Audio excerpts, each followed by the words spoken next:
Ya, Angeli, bite? Ntukize Niho nkiza. ari watetse Natevye. Umva. Ndagufitiye amakuru. makuru nyawe Hari umuntu ushaka kupresenta. Hari umuhungu twahuriye mu ishamba asanga ndi gukora ama repetition nkuko bisanzwe. Mpindukiye ndakangukwa. Mbona umuntu amagaze impande zanje.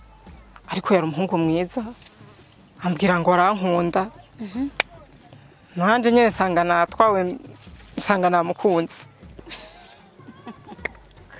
ariko nawe aho urakabye wacuma ukunda ubwo nyene umuhungu yitwa nde?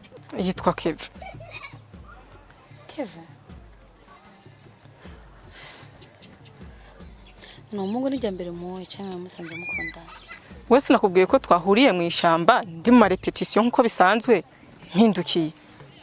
Mbona umuntu nakangutswe. Ariko mbona n'umuhungu mwiza. Nawe mbona ambwira ngo arankunda. nawe urahiriye shira bashaka kubona uwo muhungu. Erega namuzanye.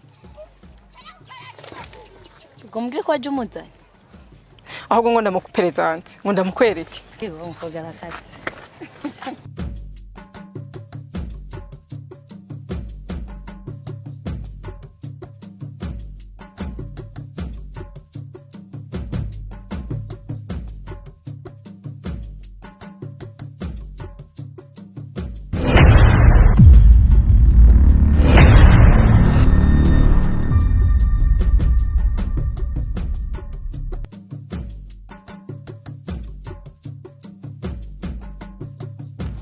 Keve, uwo yitwa Angeli.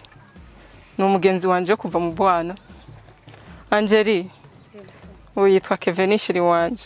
Turakundana. Tita.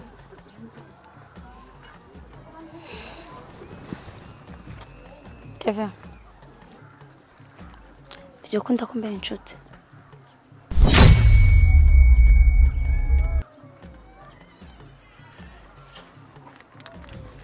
cyane Angeli. Naomi. Urasa umusheri mwiza cyane. Urakoze. Kandi abareke muganire sivyo? Nta kibazo.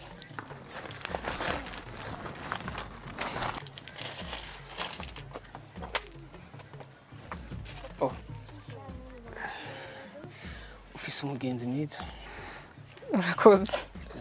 Aheze igihe kingana gute mubaye? Ntago ari gitoya ni kinini. Waragize neza. Nta ngorane karibu mwicaye.